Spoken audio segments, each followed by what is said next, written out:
sort of part one of this course on splines and animation, interpolation, all that kind of stuff. And now we're going to hop into part two, which is probably what most people think of as computer graphics, which is rendering. So before I do that, any questions about how things are going? Homeworks, anything else? Excellent. Okay, so today we're going to have a quick introduction to rendering and this particular algorithm called ray casting. The materials for 837 make a big distinguishing something or other between the term ray casting and ray tracing. Personally, I kind of use them interchangeably, so I'll try not to slip up, but if I do, just know that that's not a thing that's on your exam, because who cares? But in any event, so our story so far is that we've spent quite a bit of time talking about what most people in computer graphics would call modeling. Right? And that includes building up splines and hierarchy of splines connecting into other splines, connected through skeletons and all that good stuff. We talked about transformations. Hopefully most of you guys in your homework experienced the headache that is bookkeeping for transformations on a typical skeletal model. It's no fun, but that's a very realistic experience. Incidentally, I think the next two homeworks will be easier than the first two. I don't know if you guys agree. But as a person who's manually dyslexic, can never get on this. Which way do you multiply these measures? I don't like that kind of stuff. But the next part is more kind of classic, graphic simulation rendering stuff. So hopefully, those of you who are maybe a little bit tired of doing all this math can still do math, but at least look at it. So now that we have a description of our scene and how things move around inside of it, our next task, of course, is to draw it. And really that'll be the focus for most of the rest of 837 with a little bit of hardware and fonts and visualization and other stuff kind of thrown in along the way. Okay? So today, I think our tasks are pretty straightforward. We're going to talk about a little bit what is rendering, which is probably a term most of you have heard before, right? Which is the process of taking a description of the scene and drawing it as an image.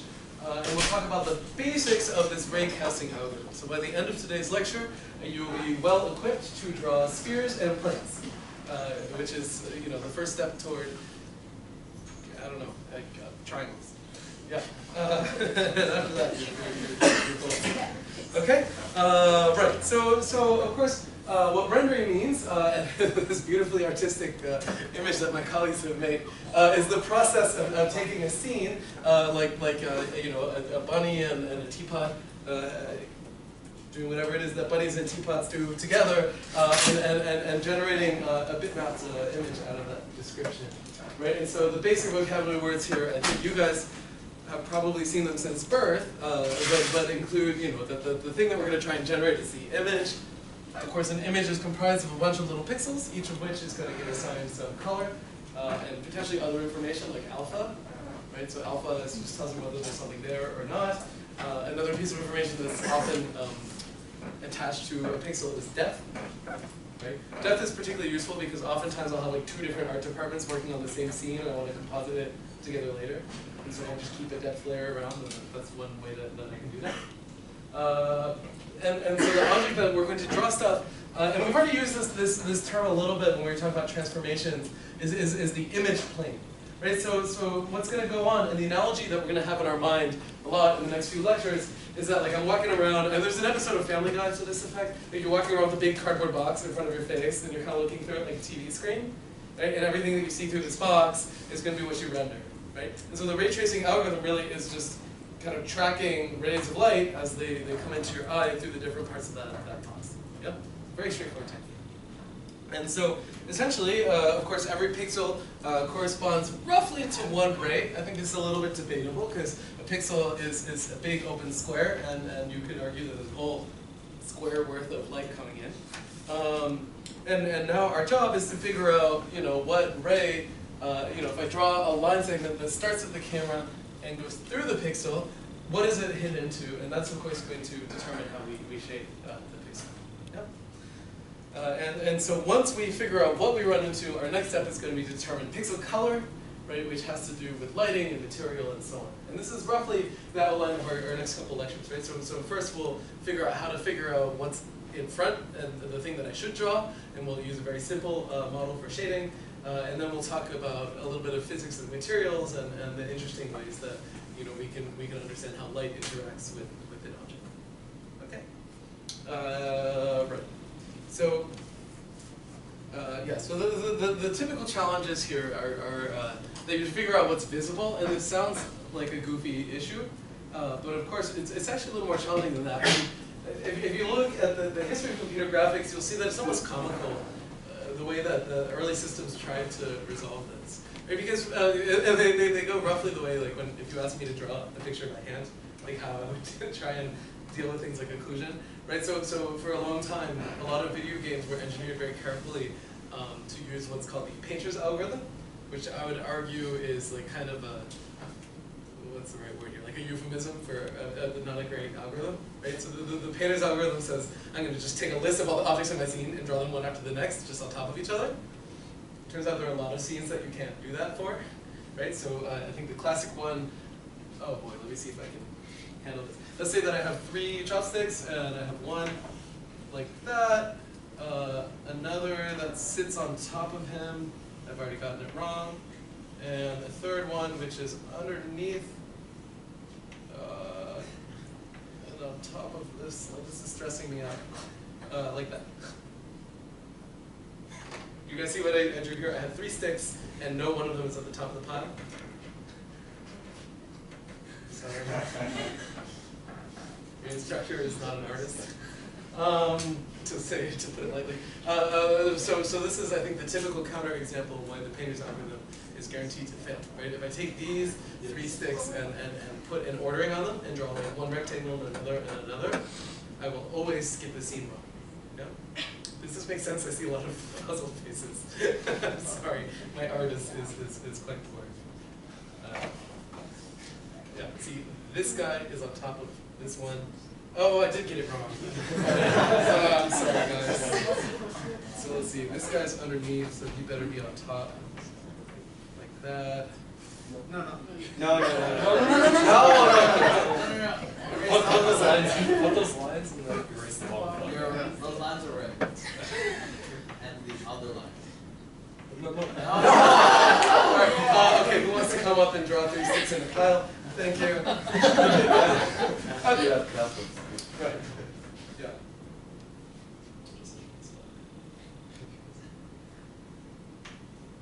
All right. Big round of applause. So now you'll all remember this great counterexample. I'm obviously not going to ask you to draw it on your exam since I would have. Or will I? Right, so anyway, today our basic outline, we'll talk about the rate casting algorithm, which is more or less if I put you all in front of a computer and asked you to render a scene, how you would probably go about it. And then we'll talk about some specifics of ways to mess with that algorithm, like how to actually generate those rays that go into the scene and how to draw very, very simple shapes. Okay? All right, so the ray casting algorithm looks like this. I'm going to have a big for loop over every pixel in my scene. And for each one of those pixels, I'm going to generate a ray that goes from my eye through the pixel and into the world. And then my computational task is to figure out the very first thing that this line hits into, and that's the thing that I shape. That makes sense? So we think about the, right. Yeah, that's something you shape. So first of all, as an algorithm, one thing that I think we often overlook in graphics world is still subject to the same issues that you learn about in like your algorithms class, right? Like if you can count the number of operations and just see roughly how long this should take, right? It's on the order of, you have an outer for loop over all of the pixels in your image, you have an inner for loop over all the objects in the scene. So this is a pretty expensive technique, the way that I've described it for you. And the reason that we don't often think about it in those terms is the reality is this is a massively, as one of our colleagues in the media lab who shall remain nameless ran over my foot with a chair today during faculty meeting. Anyway, the complexity of this algorithm often isn't what it appears because this is extremely parallelizable, right? And the reason is that like every pixel gets shaded differently, and the shade in one pixel doesn't really affect the shade in another. Yeah? At least the way I described it for you here. Eventually, when we talk about anti-aliasing, there's some argument to be had that actually nearby pixels should affect the one in the sensor. For those of you who know the sync function from signal processing, you you've seen that before. But we're going to defer that for now. Okay. So once we figure out who's in front, of course, our next step is to actually decide on the color that we put in the pixel. It would be a pretty boring image if it were just white, if it hit into something, and black if it didn't. And so there are a lot of different properties that you probably will collect from the surface of your ray trace, right? Like we talked a tiniest bit about the inversion shading. You guys remember what that is, by the way? It's displayed here. It's our favorite source of really ugly, diffuse objects in computer graphics. It looks like the dot product between who and what. Yes, sir. Yeah? The normal to the surface, and the ray that points toward the light source, which is currently in my eye. Okay, so right. So now, yeah. So once you collect all the information you need for shading, then you can either, the inversion shading is extremely simple. It's just a dot product. Or we're also going to talk about things like specular highlights and reflection and mirrors and all that good stuff. So what doesn't this algorithm capture very well? Like, is this just the technique I should use to render all scenes if I don't care about efficiency? Yeah, it doesn't cover reflection. What else doesn't it deal with? Shadows would be another one, right? Diffraction, rainbows, if you want the Pink Floyd cover with the triangle thing. And none of those are covered in this technique. So it's really for kind of scenes with very clear air and nice, flat, diffuse objects that don't reflect off of each other. Yeah? Or a really evil test case for rendering is I shine a really, really bright light on a diffuse object, and actually you can see it a little bit in the other surfaces nearby. And very rarely do ray tracing systems in version 0 cover that kind of thing. So we'll talk about that, I think, in 3 weeks. That's a more advanced thing. Okay, so right, so to cover the difference, as it were, between ray casting and ray tracing, if you want to be pedantic about it, the algorithm that I told you so far is extremely simple, right? I just draw a line to some object I want to render, I look at where the light is, I take the dot product, and that's my color. But of course, here is a test case for this algorithm that fails. You see that? Because, of course, if I drew the vector from the circle here to the light, what happens? Well, there's a rectangle in the way. Yeah? But the really elegant and beautiful thing about this issue, right, that your camera ray, points to the object, but somehow there's some occlusion in the way when you try to light it. The really elegant thing about this algorithm is, how do you think you fix it? You just generate another ray. You see that? And that's what's really cool about ray tracing. You're going to implement one very simple function and then just keep reusing it. Right? So in particular here, what is your function? It's just saying, if I draw a ray, what's the first thing it runs into? Yeah? So now, let's say that I go to the surface and I want to see if it gets lit. So I draw a vector toward the light in the scene. And now I make a ray starting here, pointing that way, and I see the first thing it runs into. And if it's close to the light, I don't light it. You see that? So it's really just like a 1 or 2 line change to your code from before. And that's the really, really fun thing about writing ray tracing code. Is in like 10 lines of code, you can start rendering scenes. And then you can make entire textbooks worth of changes to your ray tracer. They're all kind of modular and fit together in nice ways. Yeah? Yeah. In fact, there's a really famous textbook that you guys should all Google and appreciate. And if you have lots of time on your hands, you should look at it. I shouldn't say that, actually. One of my good friends authored the latest edition. It's called PBRT, Physically Based Ray Tracing, I guess. PBRT is the phrase that holographics people use. And this is one of the only textbook I can think of that compiles. So it's actually a textbook and a ray tracer at the same time. And so it's like interleaved comments and implementation. And the reason they can do that is because ray tracing is this nice, elegant algorithm, all these moving pieces that don't interact very much. Yeah? So anyway, you should flip through it, or if you come to my office hours, which all of you should, you can see it there. I have it there. It's a great doorstop. Okay, so right, so the ray casting algorithm, typically you kind of ignore all of this stuff. The idea is that ray tracing, I guess, doesn't deal with these secondary rays. It just is like whatever you're running into. Yeah? Again, I'm not going to like examine you guys on the difference between these two things. I consider them kind of interchangeable, but if you're at a bar trivia night and somebody asks you the difference, now you know. Okay? Right, so if you're wondering why I suppose ray tracing matters relative to ray casting, here's a great image of a scene that requires lots of secondary rays to get it right. So here, does anybody know the name of this scene, by the way? It's called the Cornell Box. I think it's actually named after a person named Cornell, right? It's not the university. But in any event, whenever you see these boxes with like red and blue and like lights and things, it's called the Cornell Box. And there actually is a Cornell Box somewhere. So like somebody set up with spheres and took a photo of it. But anyway, right, so what's going on in this scene is all kinds of really irritating things for ray tracing. Right? For one thing, my light isn't a point, it's a whole glorp on my ceiling here. Fluorescent light bulb is what I'm looking for. There's soft shadows here. There's a reflection off of this sphere. There's a refraction, like the sphere is made of glass here. And then down here, there's a caustic. You guys know what caustic is? It's like, you know, the light came through this glass sphere, kind of focused on the other side, and then you're seeing this highlight down there. If you think about that ray tracing algorithm that I described for you before, it'd be really annoying to get caustics right? Because if I want to render the floor, to figure out if this thing is inside of a caustic or not, I can't just draw a straight line to the light bulb. I need to like figure out the path that would get me there backward through the sphere, which is a really hard problem. So typically people don't do that. What they do instead is they just scatter, they just keep doing ray tracing, but now they do it from the perspective of the light, and they start just scattering photons around the scene. And you can see that this caustic is a little bit noisy, and probably what happened here is they bounced around a bunch of photons in the forward direction, collected them on the floor, and then this caustic is just like some rough kind of lighting based on, you know, the fact that there were some photons taken. We'll talk about that. Right, so today we're gonna make things that look a little bit closer to the 1980s. So you'll see a lot of scenes with like spheres floating around above planes. And these are also pretty famous images in space. So I think the left one is among the first ray traced scenes. But even this one is actually quite complicated to render, although you might not believe me. So essentially what's going on in this scene is there's this infinite checkerboard floor going on the bottom. And then you have these two reflective spheres.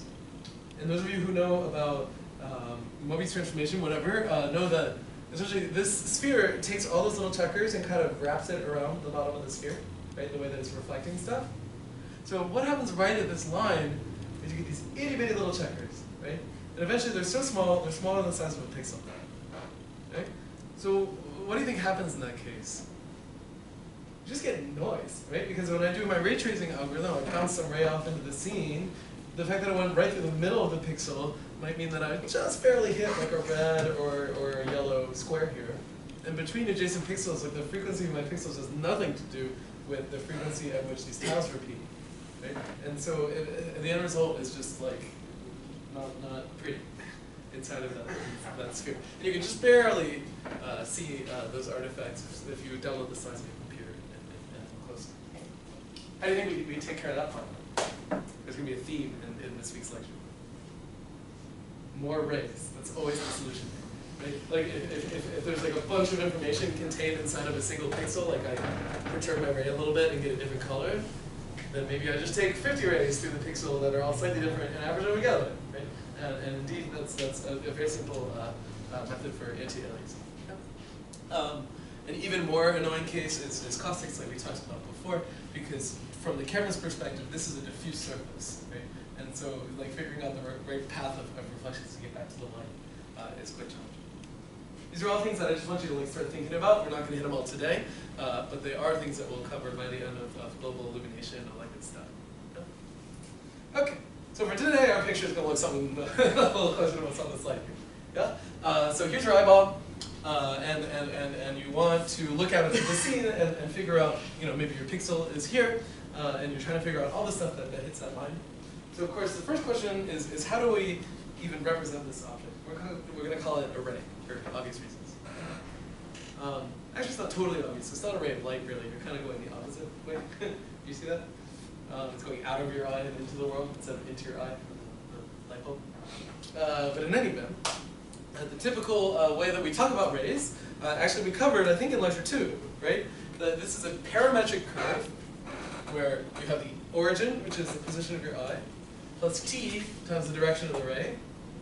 Yeah, so the ray is the locus of all points that can be written as this point plus t times this direction for any t bigger than or equal to 0. Does that make sense? This is exactly the same picture that we drew a few weeks ago. The way I've drawn this picture, the direction vector, this red guy, it doesn't have to be unit length. Typically, your life is a little easier when it is when you implement stuff. Like for instance, in Lambertian shading, if you want the direction of the light, you take the dot product, and it's not a unit norm, then you'll get in trouble because you could like scale up your light by accident. So a pretty typical thing to do, and what I'd recommend you do on your next problem set, is to just at every opportunity take your vectors and normalize them, because it makes life easier. Of course, if you're worried about efficiency of your ray tracer, computing with like gajillions of square roots everywhere is not so great. And so, in reality, when people implement these, they just are more careful than we are. But that's okay. Yeah. Right. So that's a ray. And so, if you wanted to kind of glue mathematical language onto the basic object that we think is going to be useful for ray tracing, it would look something like what we have in red here. Right? It's saying find the smallest t greater than 0 such that p of t lies on the surface of the scheme. Do you guys see what this is saying? This is just saying, remember that when t equals 0, it's my eyeball.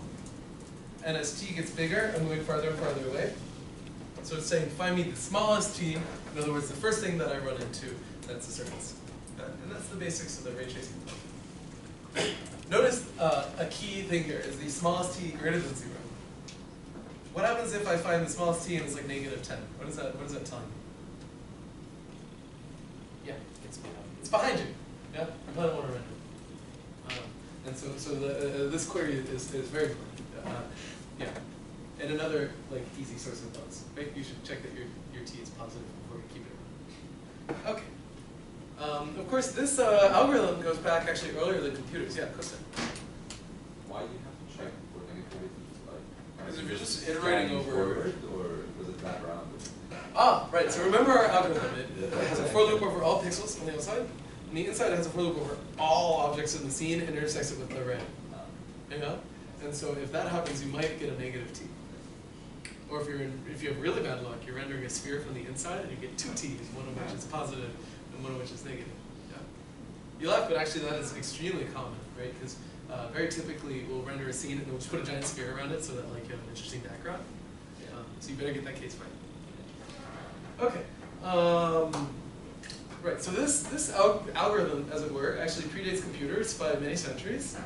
So in fact, this guy, Albrecht Dürer, I'm not a German speaker. Anybody want to give that a shot? In any event, in the 16th century, already kind of invented the ray tracing, or at least ray, I guess in his case, ray casting algorithm. He has the analog version, as it were. So he has some scene. It looks like this is, what, a mandolin, maybe? Is that what this thing is? What's that? A lute? Yeah. Oh, boy, I was a music major, and I don't remember the difference between those. But in any event, right, so what he does is he has the image he wants to draw, so he actually makes an image plane. And then he pokes a piece of string through the image plane, and then finds the first thing that piece of string runs into, and that's what he renders, in this case, by punching a hole in the image or by drawing the top. Yeah. So this algorithm goes back a long time. And in fact, he even made a whole machine out of it. In this case, he kind of did like a funny inverse version here. But in any event, you can see that this basic idea dates back a long time. It was one of the early reasons, I believe, where really we had artists that got perspective. Yeah, like when you look at that early art, it kind of looks flat and rolled out in a funny way. But this algorithm makes very concrete, how you should render an object on a painting. Yeah, it's kind of cool. Okay, so that leads us very naturally to our next topic, which is how to actually generate the rays that go from your eye into the world, which is obviously the thing you need in that outer loop in order to do ray tracing. So remember our algorithm. For every pixel, we construct a ray, and then we iterate over all the objects, we find the closest. And essentially what we're going to do over the next 3-4 weeks is just keep inserting lines of code here. Maybe we notice that we don't need to loop over every object, for example. We want to do better shading or produce shadows, whatever. Okay? But everything we talk about today, I mean, for the most part, it really dates back, and it's really fun. So you can dig through all these old articles and find like really bizarre diagrams of like classical French people, chain smoking in one hand and rendering in the other. So today we'll mostly talk about pinhole camera, which is a picture that looks something like this. So we have a box with an itty bitty tiny hole, and on the sort of end over here is a plane on which we're going to draw our image. And out here is the real world. And the smaller this hole is, the more idealized our scenario is, right? Where essentially all rays of light come through a single plane. Yeah, and that's super convenient because, of course, when you do that, if you do this sort of ray tracing thing that we've talked about, where you just view this as like that picture of the eyeball, and then you're drawing all these rays out into the scene. Right? Otherwise, we have to deal with things like depth of field and so on, where there's actually a finitely sizable. The pinhole camera really was the early camera, right?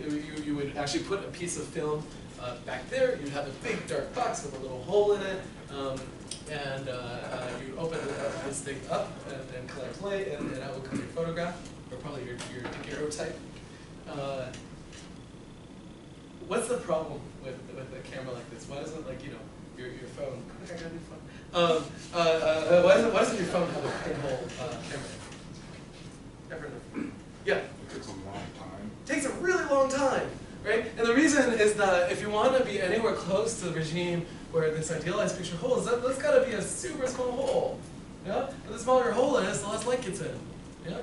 And so that's why these things were largely kind of a toy for a long time rather than a really practical technology.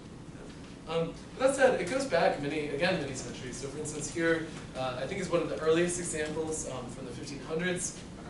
So if you want to study a solar eclipse and you prefer not to look straight into the eclipse, that's one of few scenarios where there's enough light to go around.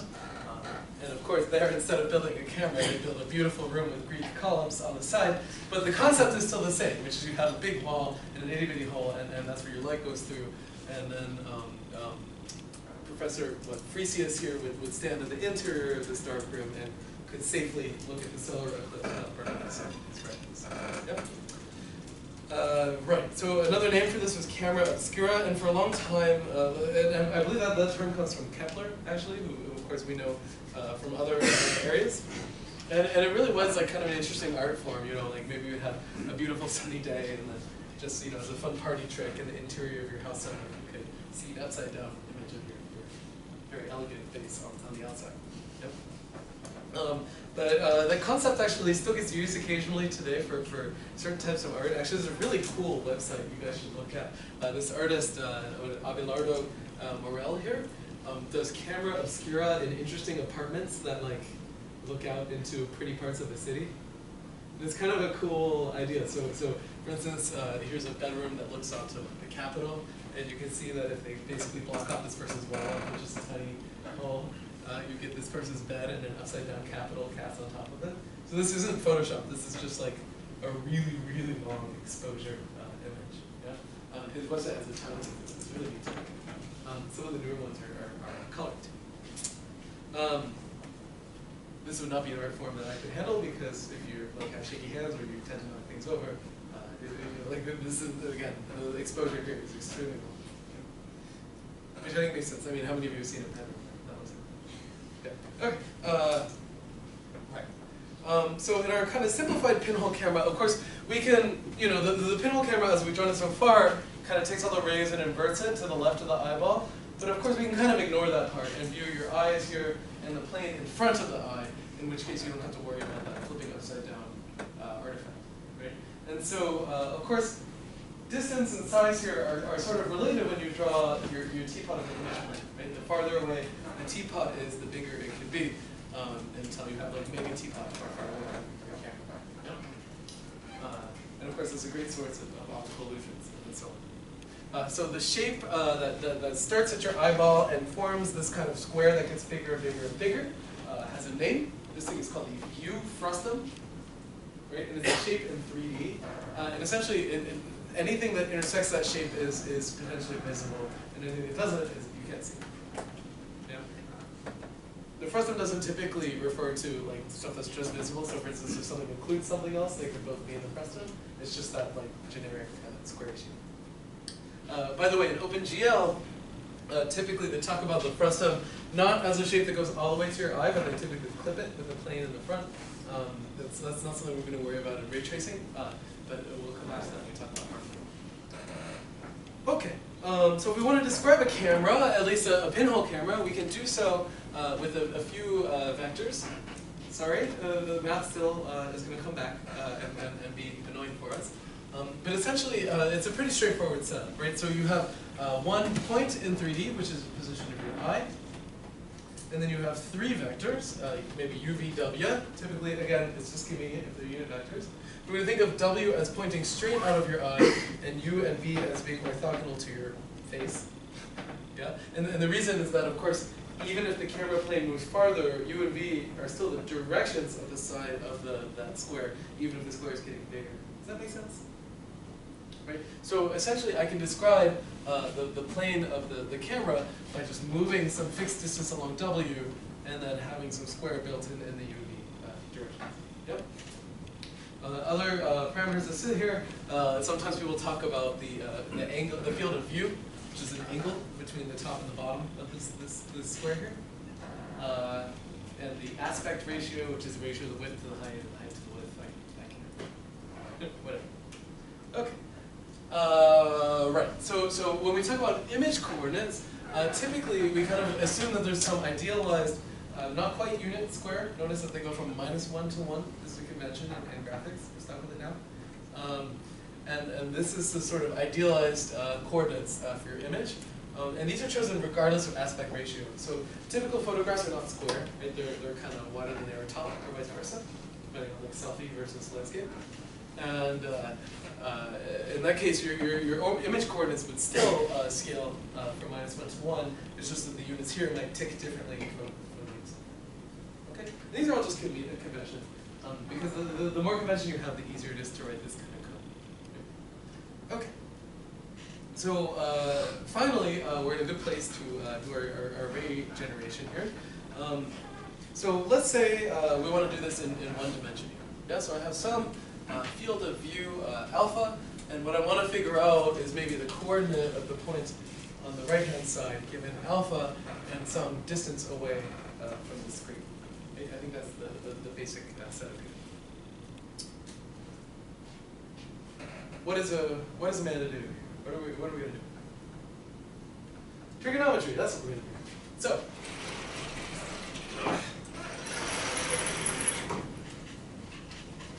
here's our picture. We have a right angle here, right? Because that vector goes straight out of my eye, and then we have the orthogonal plane to it. I have a distance d here, and I want to know what is the distance, like kind of to that virtual computer screen that's sitting in front of me. Might be one question I could ask. And then we'll ask a lot of other questions that kind of look like this. So at the end of the day, all these calculations are kind of the same. Yeah? So if I have the angle here, the field of view, alpha, and because they're normalized coordinates, this distance is 1. Does this picture look familiar, hopefully? Yeah? Yeah? Okay, cool. Which trigonometry function do I want to use? Right, so I don't have the hypotenuse here. Oh my god, somebody. Tangent, thank you. So, what is the tangent of alpha? Well, it's opposite over adjacent, so it's 1 over d. In other words, d equal to 1 over tangent. Okay. Of course, the way that I've written it here, 1 is kind of unitless. In reality, so you probably want to say 1 meter or something like that.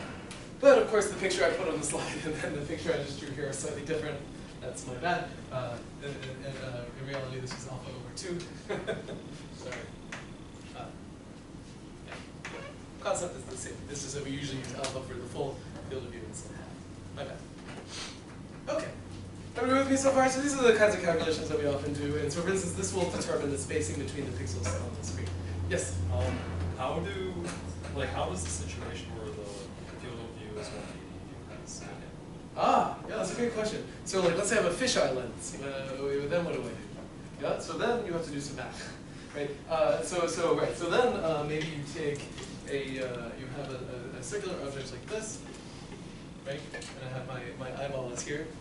Right, so you have to decide. So like, for instance, I could take evenly spaced thetas, which of course are not evenly spaced in the world. Or you could, I don't know, it depends on the physics of your lens. Yeah. So we'll show a few examples of that later. In fact, there's some really bizarre ones which say like an assumption that as humans we think about as natural is that all the rays have to start from the same point. But like, who says that has to be true, right?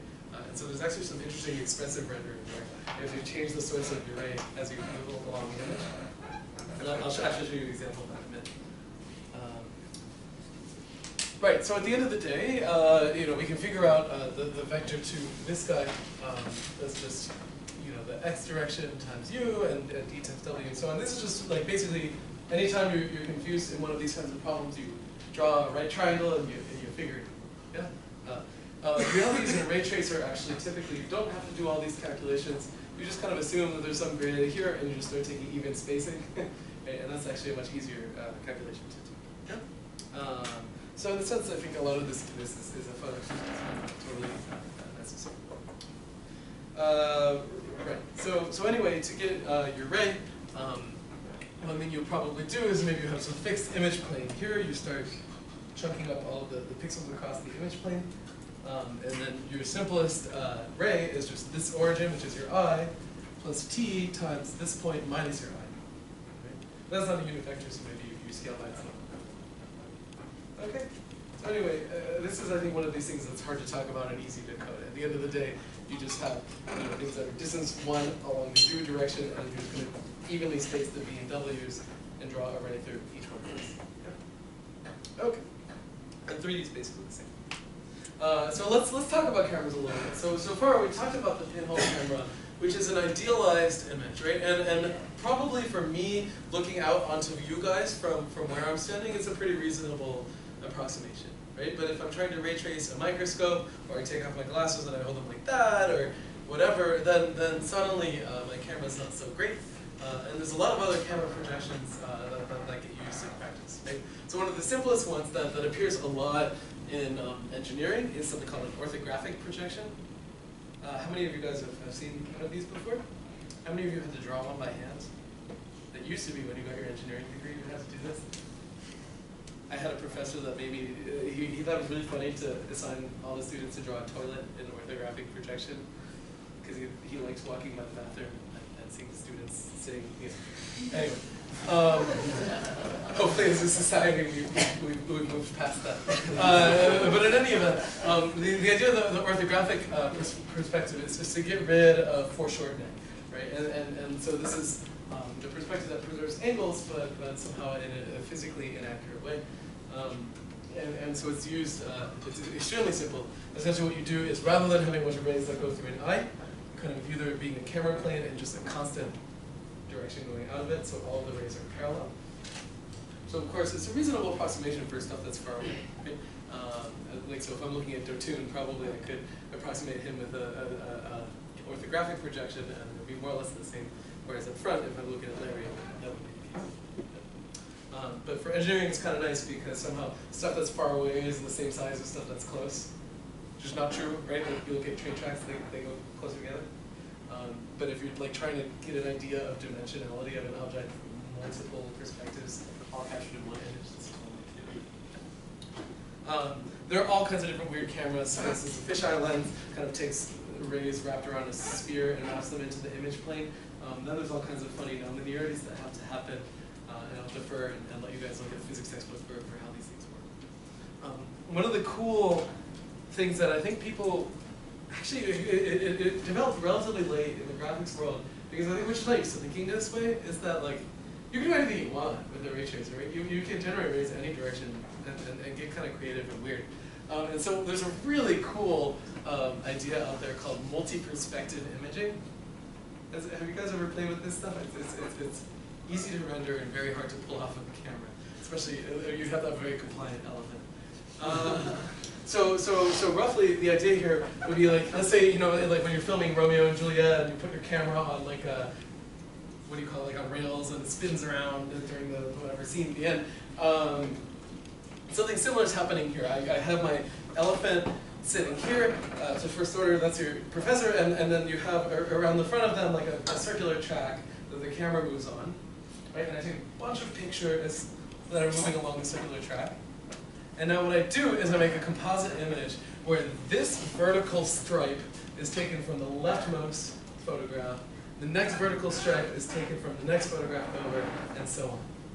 Okay? And so if you think about what ends up happening, like here you take the elephant and you kind of unroll him into multiple perspectives because every column here is taken from a different photo. But when you put them all together, what you get is some description of your scene from multiple perspectives all at the same time. And it still looks vaguely coherent because adjacent columns are taken from adjacent images. Yeah? This is non-physical, but still perfectly valid rendering and actually extremely easy to do in a ray tracer. Right? You just generate rays in different ways. In fact, I think you'll find extra credit that I haven't seen a student do would be to imitate this kind of rendering style, which would be quite easy, right? It's just a question of placing the rays in the right place. Yeah? And you get these really psychedelic outfits, which is cool. Okay, right. So now, hopefully that convinced you guys that we can figure out reasonable directions for rays while we're rendering. So our next task, of course, is to say, okay, well, now I can at least draw a ray from my eye out into the world. Now I'm going to figure out what it runs into. Yeah, that's our next step of our algorithm. So in other words, I need to find the closest intersection point. So algorithmically, hopefully from an object-oriented programming perspective, you guys remember what that is? This is going to fit really, really nicely into that framework. And when you code this, you'll see that, I hope. Because essentially, any object in this scene, what does it need? All it needs is some function that says, if I give you a ray, at what t do I run into you? And it doesn't matter if it's a sphere or a plane or a box or anything else. It's just an abstract thing. Any object that can tell me whether a ray runs into it, that's all the information that the ray tracer needs. At least for now. And when we talk about crazy shading effects, maybe you need more. But for now, that's enough. Yeah. And that's pretty neat. And so essentially, what you can do when you code up your ray tracer, it's like a nice thing for a group project, right? Because I can say, okay, I'm going to work on the code for rendering triangles, and you're going to work on the code for rendering spheres, and you're going to work on the code for rendering a cube, and all these things don't interact in any given way. And as you develop them, the guy that's writing the code to ray trace the scene can just take it as an object and not worry about the details. Yeah? In fact, they can even render a reflective sphere and a reflective cube just by bouncing the ray off and making that query again. Yeah, it's kind of cool. All right, so let's talk about ray plane intersections. So remember that we're going to represent a ray as an origin plus t type of direction. We call this explicit, right? Because it traces out a function of t. A reasonable way to represent a plane is in an implicit way, right? So hopefully you guys remember from linear algebra class that you can write a plane as all of the points that satisfy this relationship here.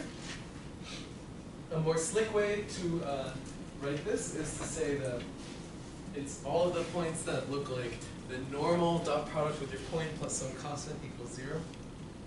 Do you guys see why these are equivalent, by the way? It's worth a quick check.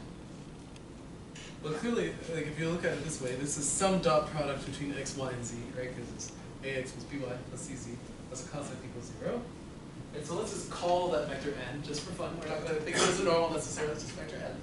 Yeah? So I'm saying that the equation of a plane looks like, I guess we've written it here, d equals 0. Okay. So let's say I take 2 of these points and I subtract them. Right? So I have x1 and I have another point on my plane.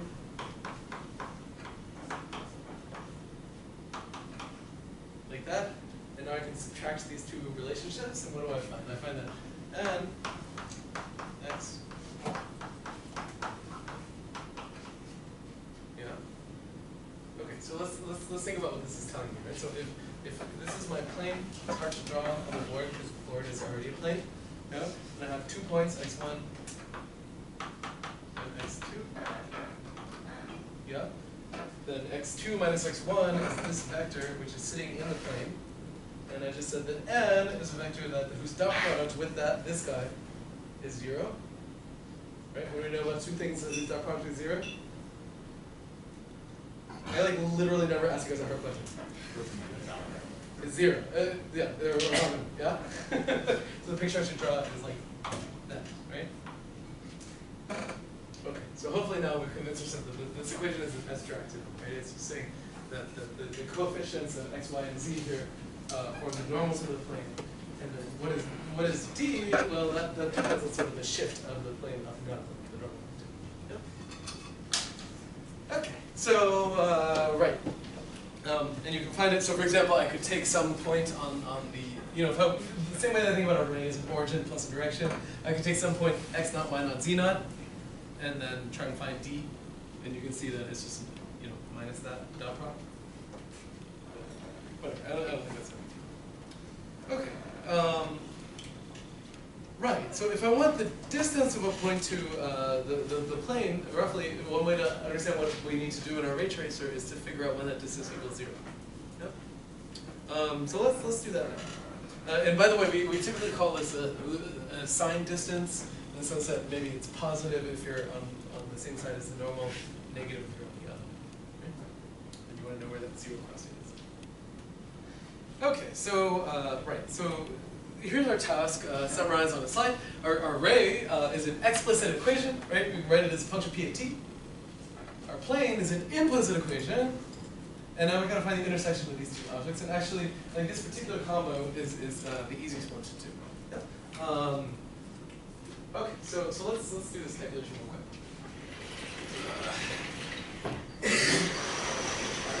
So I have p of t is equal to r naught plus p times rt. Right, that's my array. And I have n p plus d equals 0. So how do I find the intersection of these 2 things? Right? Remember that my job is about the value of t.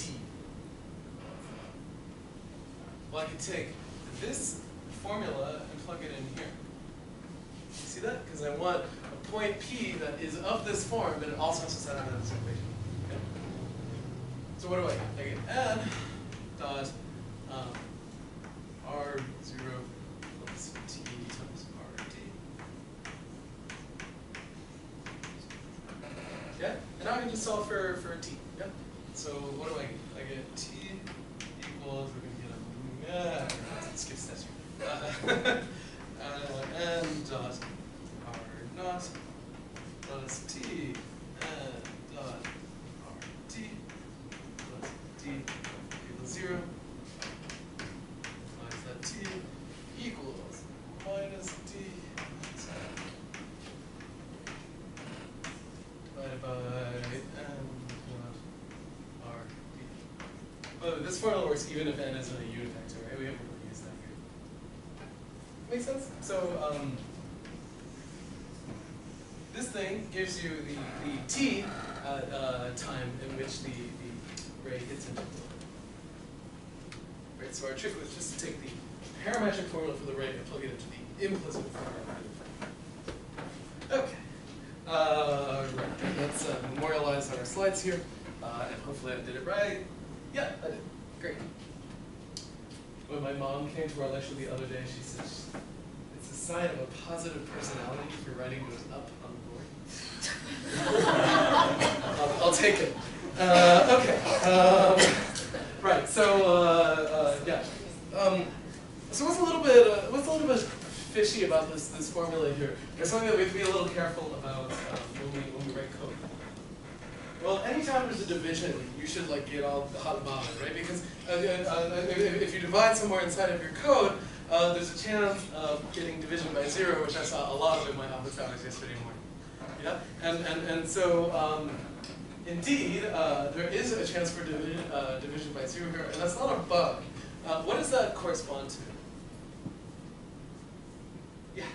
Plane is it will look at Exactly. So n.rd equals 0, which means that n and rd are perpendicular to one another. Right, so remember, n, conveniently, there's a plane right in front of me. N is perpendicular to the table. Right, so there's a vector like this. I have a ray, which is coming out of me, which is perpendicular to that vector. So these things just never intersect, right? They're just flying parallel to one. So what should your code return in this case, by the way? Like infinity, right? Like it never runs into. Okay. Cool. Right. So of course, when you actually write your ray tracer, you need to make sure that you're looping over your objects. You only want to keep it as the closest thing you've seen, right? Which means you have to check two conditions. One is that it's closer to the last thing you saw, and the other is that it's bigger than t min, which is 0 for your eyeball, or maybe you offset it just a little bit to prevent some numerical issue. Yeah. Okay. Right. So a very typical thing to happen in your ray tracer is not to just like have a piece of code where you give it a ray and it's like me, you hit me, but also gives the actual normal to the surface. Yeah. In this particular case, that's quite easy to do because the normal is a constant, right? So I just return that vector. Yeah.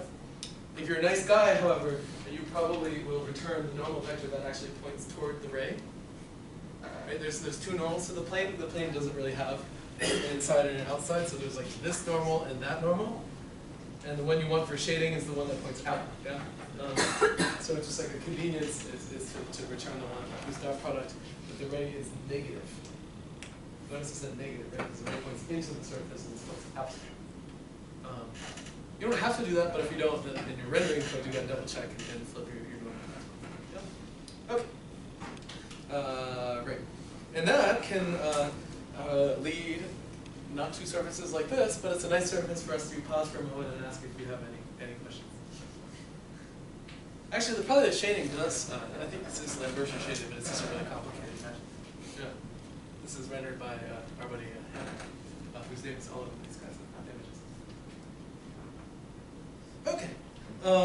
Right, so we talk about ray plane, and actually this gets us about 82.5% of the way toward the main sledgehammer we need to ray trace interesting objects, which is ray and triangle, right? Because the triangle sits in a plane.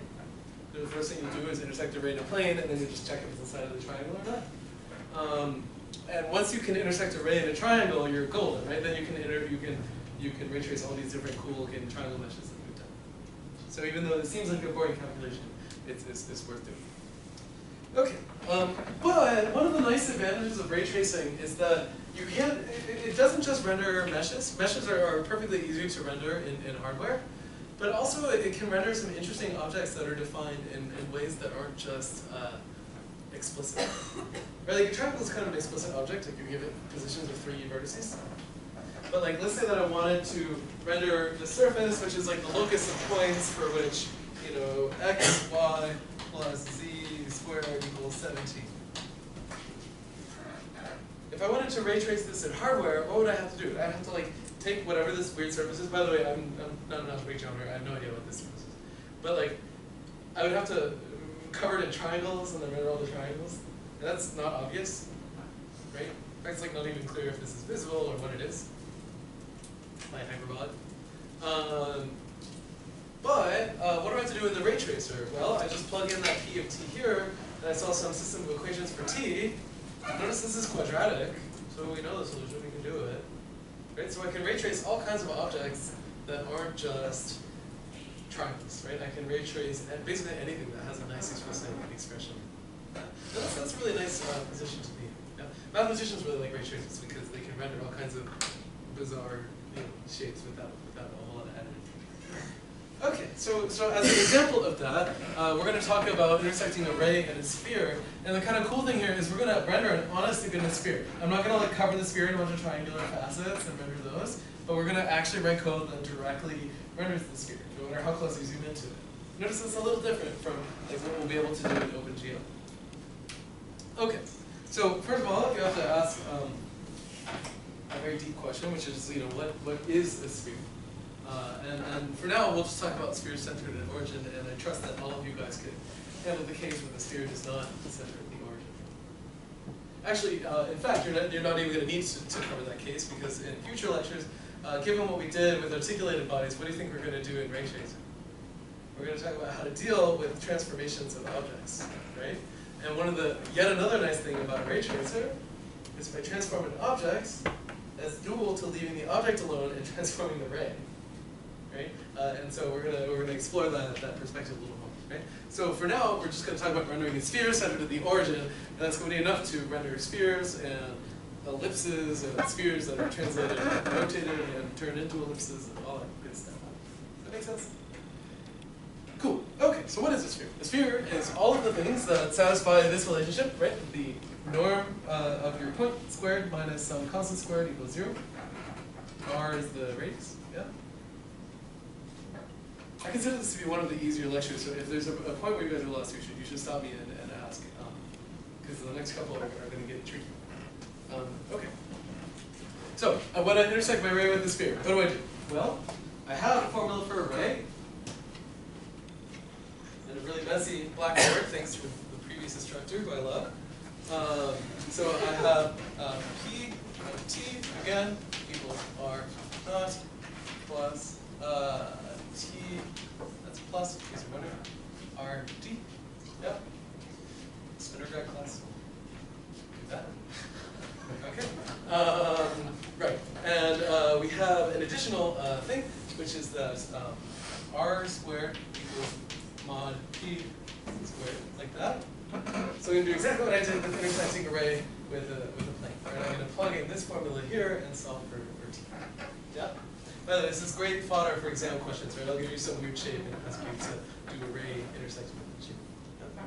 Yeah? Okay, so, so this is R naught plus T R D squared. Yeah?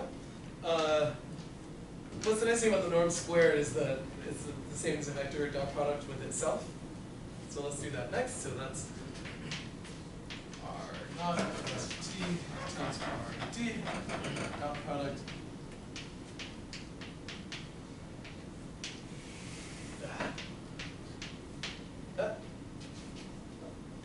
I'm writing a textbook for my graduate course, and I'm trying to bold all the vectors and that stuff, and I'm noticing that it's just making it work. But I'll try and do it for you guys. Okay. So now this is a dot product which behaves just like a multiply. So I can FOIL it, right? I can expand the square. So in particular, I get R naught dot R naught, which is mod R naught squared, plus dot products are commutative, so I can do T like that,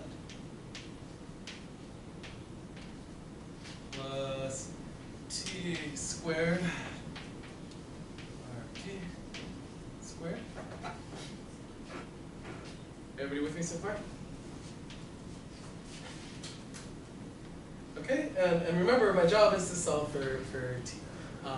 And hopefully you guys can all see that even though there's a bunch of symbols here, at the end of the day, what am I really solving? I'm solving 0 equals A T squared plus B T plus C, right? Where A is equal to the coefficient of T squared, right? Which is that. That's an A. B is equal to the coefficient of this thing, which is 2 R naught dot R D. And C is equal to the constant term, right? So it's mod R naught squared minus R squared, right? Because I'm going to move that country percent. Yeah? So hopefully if I write it like this looks awfully familiar if we're trying to solve for T.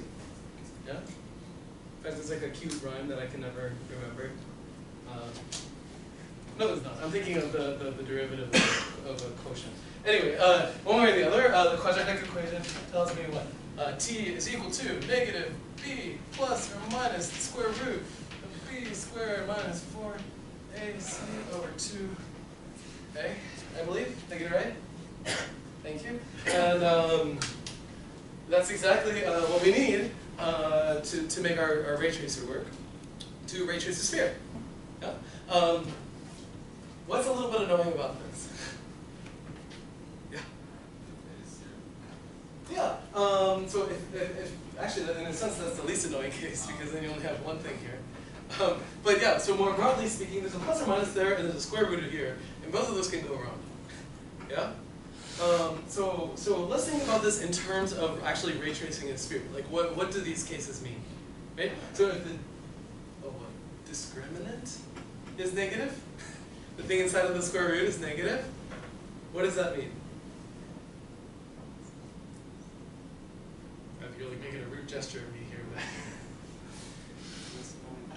There's no intersection. There we go. When the discriminant is 0, that means there's one root. Yeah, so geometrically, what do you think that means? Somebody else? There's one intersection. Yeah, so it just barely grazes the top of the surface. And when there's 2 roots,